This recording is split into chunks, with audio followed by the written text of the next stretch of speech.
हाँ जी, section B start है यहाँ से। फर्स्ट डेफिनेशन है हमारे पास इंडेक्स ऑफ नंबर की। इंडेक्स ऑफ नंबर में ए अगर कोई सेट ऑफ इंटीजर्स को बिलोंग कर रहा है, एन अगर कोई सेट ऑफ नेचुरल नंबर्स को बिलोंग कर रहा है, एंड इन दोनों की जीसीडी 1 है। G is a primitive root of n. अगर जी हमारे पास कोई प्रिमिटिव रूट ऑफ एन है, जी अगर प्रिमिटिव रूट है एन का, तो आपको मतलब इसका मतलब क्या है, जी की पावर फाई एन करने पर कॉन्ग्रुएंट टू 1 मॉडुलो एन मिल रहा है। ए क्या होगा, वन ऑफ द मेंबर जी की पावर 1, जी की पावर 2 अप टू सोन जी की power phi N modulo N. ए जो है वो इनमें से ही कोई होगा, जी की पावर समथिंग। सो हमने मान लिया ए कॉन्ग्रुएंट टू क्या है, जी की पावर आर है मॉडुलो एन, वेयर आर को हम क्या बोलते हैं, इंडेक्स, एंड जो नीचे वाली टर्म है उसको क्या बोलते हैं, बेस। मतलब पार का मतलब इंडेक्स ऑफ ए नंबर है। आर क्या हो सकता है, इनमें से 1 भी हो सकता है, 2 भी हो सकता है, अप टू सोन फाई एन भी हो सकता है। Here R is called index of A modulo N. R क्या हो गया, index of A modulo N, and it is usually denoted by, इसको हम डिनोट कैसे कर सकते हैं, इंडेक्स ऑफ जी बेस में ए मॉडुलो एन, और index of A modulo n, index of a. अब एग्जाम्पल्स के साथ समझते हैं इसको। मान लो मेरे पास ए क्या है 5, एन क्या है 17। सो मैंने क्या करना है, इस चीज़ को ध्यान से समझो कि जी की पावर आर करने पर मेरे पास क्या आना चाहिए, congruent to A modulo N आना चाहिए, एंड जी क्या होना चाहिए, प्रिमिटिव रूट ऑफ एन होना चाहिए। यहाँ पर 17 का प्रिमिटिव रूट लिया हमने 3, ठीक है। दैट मीन्स जी की पावर आर करने पर मेरे पास क्या आना चाहिए, कॉन्ग्रुएंट टू ए आना चाहिए मॉडुलो एन। दैट तब मेरा क्या हो जाएगा, आर क्या हो जाएगा, इंडेक्स ऑफ नंबर। अब यहाँ पर देखो मेरा ए क्या है 5, दैट मीन्स मैं 3 की पावर क्या करूँ कि मेरा कॉन्ग्रुएंट टू 5 मॉडुलो 17 आना चाहिए। सो मैंने 1 बाय 1 3 की पावर करी, 3 की पावर पहले 1 करी, नॉट कॉन्ग्रुएंट टू 5 मॉडुलो 17 आ गया। ऐसे ही 3 की पावर 2 करी, नॉट कॉन्ग्रुएंट टू 5 मॉडुलो 17 आ गया। 3 की पावर 3 करी, नॉट कॉन्ग्रुएंट टू 5 मॉडुलो 17 आ गया। 3 की पावर 4 करी, नॉट कॉन्ग्रुएंट टू 5 मॉडुलो 17 आ गया। जब मैंने 3 की पावर 5 करी, कॉन्ग्रुएंट टू 5 मॉडुलो 17 आ गया।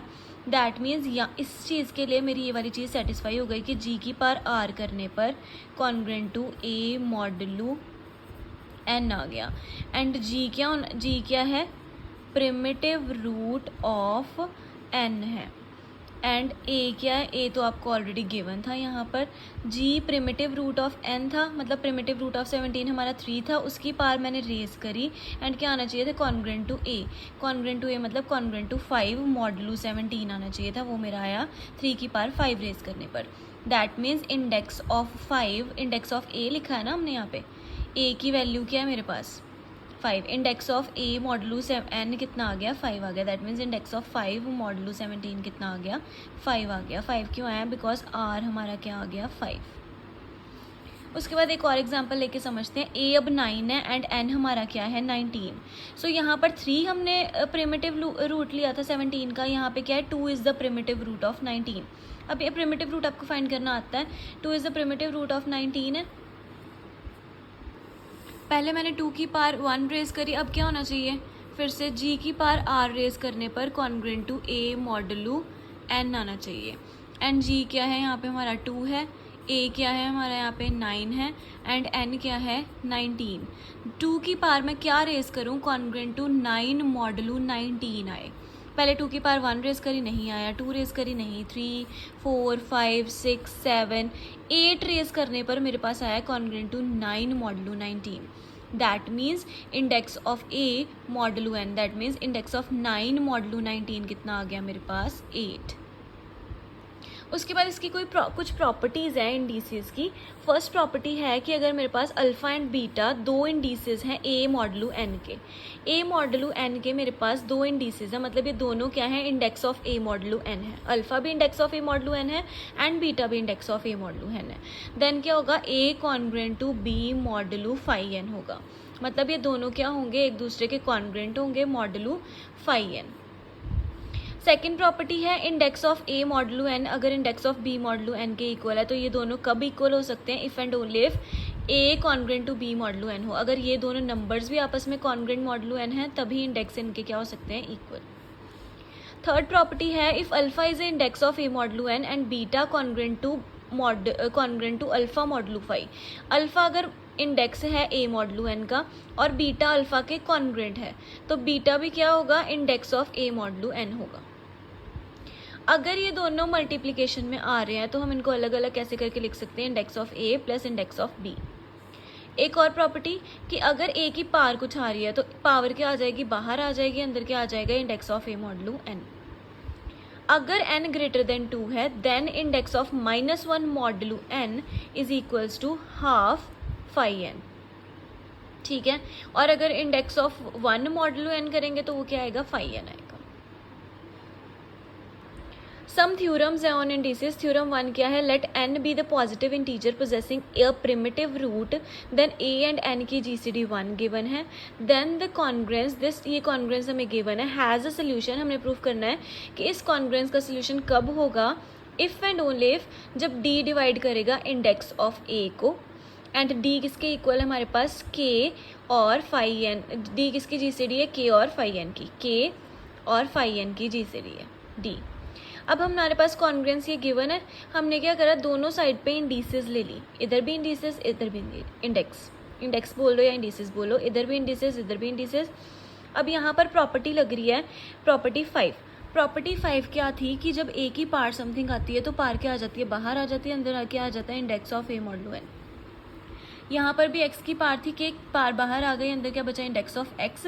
इधर भी इंडेक्स ऑफ a आ गया, एंड जब भी आपने इंडेक्स अप्लाई करना है तो इंडेक्स का फिर जब भी आपने इंडेक्स अप्लाई करना है तो n की जगह पे नेक्स्ट स्टेप में क्या हो जाना है, फाई n। ये कब होना है, जब आपने इंडेक्स अप्लाई कर दिया दोनों साइड पे तो n ने किसने चेंज हो जाना है, फाई n में। अब यहाँ पर देखो k इंडेक्स x आ गया, इंडिसेस ए, फाई n आ गया। अब यहाँ पर इस चीज़ को इंडेक्स ऑफ स्मॉल x को मैंने मान लिया capital X, where x is equals to index of small x। इन k x congruent to index of A modulo phi n आ गया, विच इज सॉल्वेबल। ये कब सॉल्वेबल होगी, congruence if and only if k और phi n की GCD index of a को क्या करेगी, डिवाइड करेगी। इन दोनों की जीसीडी इंडेक्स ऑफ ए को क्या करेगी, डिवाइड करेगी। एंड इन दोनों की जीसीडी क्या हमें गिवन है, डी गिवन है। डी जब इंडेक्स ऑफ ए को डिवाइड करेगा तो ये क्या होगा, सॉल्वेबल होगा। तो वही चीज़ हमने प्रूफ करनी थी कि ये सॉल्वेबल होगी जब इंडेक्स जो जीसीडी है के और फाई एन की वो इंडेक्स ऑफ ए को डिवाइड करेगी। थ्योरम 2 क्या है, let n be the positive integer possessing a primitive root and let a n की जीसीडी 1 है, then this congruence has solution if and only if. इस congruence के सोल्यूशन कब होंगे, जब a की power phi n by D congruent to 1 modulo n आएगा। And d किसके इक्वल है, d किसकी जीसीडी है, k और फाई n की। पिछली थ्योरम में भी यही था, इस वाली थ्योरम में भी यही है। It has solution, there are exactly d solutions modulo N. अगर कहते हैं इसके सोल्यूशंस हैं तो इसके कितने सोल्यूशंस हैं, डी सोल्यूशंस हैं मॉडलू एन। अब हमने ये वाली इक्वेशन ले ली जो गिवन है, दोनों साइड पे इंडिसेस अप्लाई करा फिर से, एंड मैंने आपको बताया प्रॉपर्टी 1 के अकॉर्डिंग पावर क्या आ जाती है, आगे आ जाती है, इंडेक्स ऑफ ए रह गया। अब इंडेक्स ऑफ 1 जो है वो किसके इक्वल होता है, फाई एन के इक्वल होता है। एंड एन मैंने आपको पहले ही बताया कि जब भी आपने इंडिसेस अप्लाई करनी है तो एन ने किस में चेंज हो जाना है, फाई एन में। अब फाई एन जब फाई एन को डिवाइड करेगा तो रिमाइंडर क्या बचना है, 0, इधर एज इट इज़ रही। विच holds if and only if, ये चीज़ कब होल्ड करेगी, जब जो डी है वो किसको डिवाइड करेगा, इंडेक्स ऑफ ए को। जब डी इंडेक्स ऑफ ए को डिवाइड करेगा तभी ये चीज़ होल्ड करेगी, क्योंकि ये वाली चीज़ फिर ख़त्म हो जाएगी। Phi n congruent to 0 modulo phi n आ जाएगा। ये वाली चीज़ कब होल्ड करेगी, जब ये चीज़ डिवाइड होगी। डी किसको डिवाइड करेगा, इंडेक्स ऑफ ए को।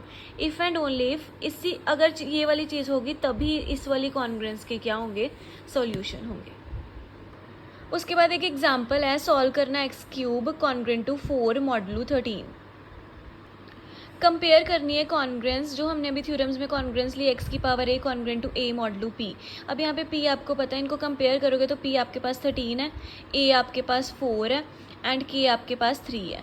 डी किसकी जीसीडी होती है, के की और फाई एन की। इसी की जीसीडी थी ना पिछली थ्योरम में भी, डी किसकी जीसीडी थी, के और फाई एन की। एंड यहाँ पर k कितना है, 3, एंड p कितना है, 13, और फाई ऑफ p कितना हो जाएगा, 13 माइनस 1 12। मतलब d किसकी जीसीडी है, 3 और 12 की, एंड 3 और 12 की जीसीडी क्या होती है, 3। कॉन्ग्रेंस के सोल्यूशन कब होंगे, if and only if a की पावर 5p बाई डी करने पर कॉन्ग्रेंट टू 1 मॉडलू p आ जाए। ये भी हमने पिछली थ्योरम में करा कि इनकी जीसीडी, ये कब इक्वेशन सॉल्वेबल होगी, जब a की पावर 5n बाई डी करने पर कॉन्ग्रेंट टू 1 मॉडलू n आ जाए। तो इस एग्जाम्पल में थ्योरम को ही यूज़ करा गया। फाई ऑफ p मेरा 12 था, a की वैल्यू मेरी 4 थी, डी की वैल्यू मेरी 3 आई है, कॉन्ग्रेंट टू 1 मॉडलू 13। अब 12/3 4 हो गया, 4 की पावर 4 कॉन्ग्रेंट टू 1 मॉडलू 13। हमने चेक करना है कि होल्ड है या नहीं होता या नहीं होता। अब 4 का स्क्वायर 16 आ गया, 16 अब 13 को आपने 16 के साथ डिवाइड करा, रिमाइंडर आ गया 3 का स्क्वायर कितना होता है 9। सो ये तो 9 आ गया, 9 नॉट कॉन्ग्रेंट टू 1 मॉडलू 13, ये तो कॉन्ग्रेंट टू 1 मॉडलू 13 आया नहीं, that means this congruence is not solvable. Next topic आ गया है सेक्शन बी का, हमारा जो है सेक्शन बी स्टार्ट है, उसमें अगला टॉपिक है table of indices. Table of indices and ये चैप्टर ऑफ प्रिमिटिव रूट्स का लास्ट टॉपिक है, उसके बाद हमारा chapter of primitive roots finish है।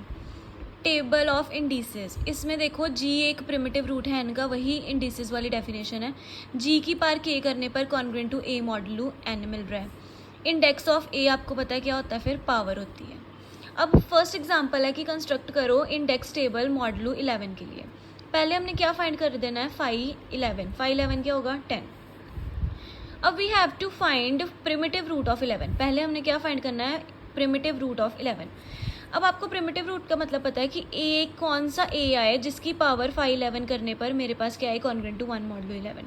तो सबसे छोटा पहले हमने चेक करना है। पहले मैंने 2 की सबसे छोटा नंबर 1 तो होगा नहीं, 2 की पावर 10 करने पर कॉन्ग्रेंट टू 1 मॉडलू 11 चेक करा होता है या नहीं। तो 2 की पावर 10 करने पर मेरे को क्या मिल गया, कॉन्ग्रेंट टू 1 मॉडलू 11 मिल गया। मैं ये क्यों कर रही हूँ प्रिमिटिव रूट फाइंड, बिकॉज आपको पता है इसके लिए पहले मेरे पास क्या होना चाहिए, n का एक प्रिमिटिव रूट होना चाहिए। तो यहाँ पर n मेरा 11 है, तो मेरे पास 11 का एक प्रिमिटिव रूट होना चाहिए। तो यहाँ पर 11 का मैंने प्रिमिटिव रूट फाइंड करा पहले, वो आ गया मेरे पास 2 is the smallest primitive root of 11। And आपको पता है 511 जो है वो क्या होता है 10। सो मैं 2 की पावर 1 बाय 1 करके 1 से लेके 10 तक रेज करूँगी। पहले मैंने 2 की पावर क्या रेज करनी है 1, ये क्या आ गया कॉन्ग्रेंट टू 2 मॉडलू 11। फिर 2 रेज करूँगी, 4 3 रेज करूँगी 8, 4 रेज करूँगी 16, इसको डिवाइड कर दूँगी, फिर से 11 से रिमाइंडर बचेगा 5। ऐसे ही 5 6 7 8 9 10 सारी ही 2 की पावर्स 10 तक रेज करनी है। क्यों रेज करनी है, क्योंकि 5/11 की वैल्यू क्या होती है 10 होती है। सो 1 से लेके 10 तक मैंने प्रिमिटिव रूट्स की पावर रेज करनी है। आपको पता है ना, जी की पावर के की वैल्यूज़ कहाँ से कहाँ तक होती थी, 1 से जी की पावर 1, जी की पावर 2 अप टू सोन जी की पावर 5n तक। सो यहाँ पर 5n मेरा कितना आ रहा है 10। सो मैंने 1 से लेके 10 तक पावर रेज करनी है। और जी क्या था, प्रिमिटिव रूट। यहाँ पे प्रिमिटिव रूट मेरा क्या है 2, इसलिए मैंने 2 की पावर 1 से लेके 10 तक रेज करी, बिकॉज मेरी इंडेक्स ऑफ की डेफिनेशन में मैंने पढ़ा था कि जी की पावर क्या होती है 1 से लेके 5n तक। एंड यहाँ पे मेरा 5n क्या आया है 10, दैट मीन्स मैं 1 से लेके 10 तक पावर रेज करूँगी इसकी। एंड मेरे पास ये तो आपको अब सॉल्व करना आता है, ये 11 से डिवाइड करी जाना है, जो भी 2 की पावर 7 आएगी उसको 11 से डिवाइड कर देना, रिमाइंडर जो बचेगा वो यहाँ लिख देना। अब टेबल कंस्ट्रक्ट करा, सो उसमें क्या आया, फर्स्ट ऊपर वैल्यूज आएंगी इंडेक्स ऑफ ए, नीचे क्या आएगी ए। अब आपको पता है जी की पावर के congruent to a modulo N, ए आपको पता है ये वाला होता है, एंड जी की पावर के क्या होता है आपका इंडेक्स होता है।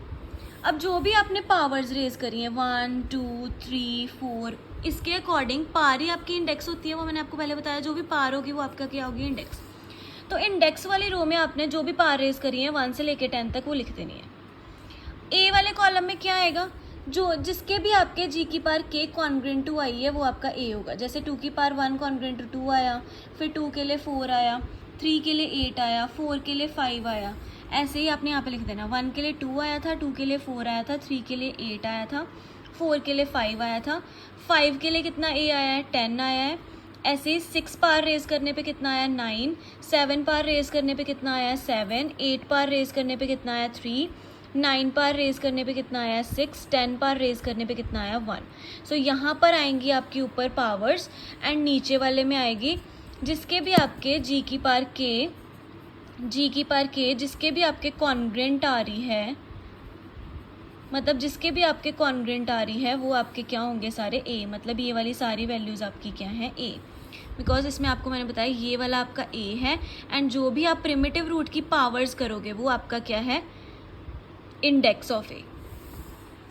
ठीक है, ये फर्स्ट एग्जांपल में बस आपने टेबल ही कंस्ट्रक्ट करना था। सेकंड सेकेंड एग्जाम्पल में देखो, construct the table of indexes and solve the congruences. Second में भी क्या करना है, कंस्ट्रक्ट करना है टेबल ऑफ इंडेक्सेस इस इक्वेशन को सॉल्व करना है, इंडिसेस का टेबल कंस्ट्रक्ट करना है। तो अभी हमने फिर से 5 ऑफ 17 है, 5 ऑफ 17 क्या होता है 16, ठीक है।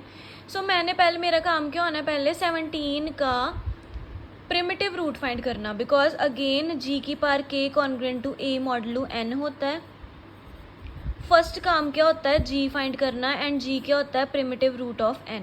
सो यहाँ पे भी 17 का प्रिमिटिव रूट फाइंड करना है। वो कैसे करेंगे फाइंड, मतलब कौन सा ऐसा g है जिसकी पावर 5n करने पर मेरे को कॉन्ग्रुएंट टू 1 मॉडुलो n मिलेगा। इसके अकॉर्डिंग देखें तो कौन सा ऐसा a है जिसकी पावर 517 करने पर मेरे को कॉन्ग्रुएंट टू 1 मॉडुलो 17 मिलेगा। अब 5 ऑफ 17 मतलब a की कौन सी, a की 16 पावर करने पर मुझे मॉडुलो 1 मॉडुलो 17 मिलेगा। सो पहले मैंने 2 की पावर 16 रेस करके चेक करा, कॉन्ग्रुएंट टू 1 मॉडुलो 17 नहीं मिला। फिर मैंने 3 की पावर 16 रेस करके चेक करा, मेरे को क्या मिल गया, कॉन्ग्रुएंट टू 1 मॉडुलो 17 मिल गया। That means 3 is primitive root of 17 हो गया, ठीक है। Value of index of A R 1 to 16। अब मैंने आपको पहले बताया था कि जी की पावर कहाँ तक लाई करती है, 1 से लेके 5n तक। अब यहाँ पर आपका 5n कितना आ रहा है, 16, मतलब इंडेक्स ऑफ ए की वैल्यू 1 से लेके कहाँ तक जाएंगी, 16 तक। सो जो मेरा प्रिमिटिव रूट आया था 3, अब उसकी मैंने पावर 1 से लेके कहाँ तक रेस करी, 16 तक। अब ये मेरी इंडेक्स की वैल्यूज़ है, पावर्स अगेन, एंड मेरा ए कौन सा है जिनके कॉन्ग्रुएंट टू ये चीज़ें आ रही हैं, ठीक है। अब मैंने टेबल कंस्ट्रक्ट कर लेना है, ऊपर लिख देनी है 1 से लेके 16 तक वैल्यूज़, एंड नीचे लिख देनी है ए की वैल्यूज़। जैसे जब 1 पावर रेस करी तो आपके पास आया कॉन्ग्रुएंट टू 3, जब 2 पावर रेस करी आपके पास आया 9, 3 पावर रेस करी आपके पास आया 10। 1 के लिए 3, 2 के लिए 9, 3 के लिए 27, 4 के लिए 13, 3 के लिए 10, 3 के लिए 10 आ रहा है, 3 के लिए 10, 4 के लिए 13, 5 के लिए 5, 6 के लिए 15, 7 के लिए 11, ठीक है। सो ऐसी ये सारी आपने एक बार लिख देनी है, टेबल कंस्ट्रक्ट कर देना। उसके बाद आपको गिवन दी थी कि इस इक्वेशन को सॉल्व भी करना है। सॉल्व करने का मतलब कि x की वैल्यू फाइंड करनी है। फिर से आपने क्या करा, taking indices on both sides, and indices में आपने को मैंने बताया कि n की जगह पर क्या हो जाना है, 5n। यहाँ पर 9x आ गया। आपने प्रॉपर्टी पढ़ी थी कि जब 2 टर्म्स अंदर मल्टीप्लिकेशन में है तो इसको हमने क्या करना, अलग अलग कर देना। इधर इंडेक्स ऑफ 7 आ गया, 17 की जगह पर आ गया 5n, 517 की वैल्यू है ये 16। अब यहाँ पर आपने इंडेक्स ऑफ 9 फाइंड करना है। इंडेक्स ऑफ 9 मतलब index of a, and a मेरा क्या है, 9, a की वैल्यू 9 है। सो यहाँ पर मैंने चेक करनी है a की वैल्यू 9 किसके लिए है, 2 के लिए। दैट मीन्स मेरे इंडेक्स ऑफ a की वैल्यू क्या आ गई है, 2, ठीक है। और मैंने क्या चेक करना है, इंडेक्स ऑफ 11। a की वैल्यू देखना है 11 कहाँ पे, 11 यहाँ पर है, किसके वैल्यू के लिए, 7 के लिए। तो मेरे इंडेक्स ऑफ 11 की वैल्यू क्या आ गई है, 7, ठीक है। इंडेक्स ऑफ 9 की वैल्यू भी टेबल में से हमने ले ली है, 2 आई। इंडेक्स ऑफ 11 की वैल्यू भी ले ली है, 7 आई। Index of x congruent to क्या आ गया, 7 - 2 5 हो गया। x कॉन्ग्रुएंट टू क्या आ गया, मॉडुलो 16। बिकॉज अब यहाँ पर हमने डायरेक्ट नहीं लिखा, हमने चेक करा कि इंडेक्स ऑफ 5 की वैल्यू किस पे आ रही है। इंडेक्स ऑफ 5 देखो, 5 की वैल्यू किस पे आ रही है, 5 पर ही आ रही है।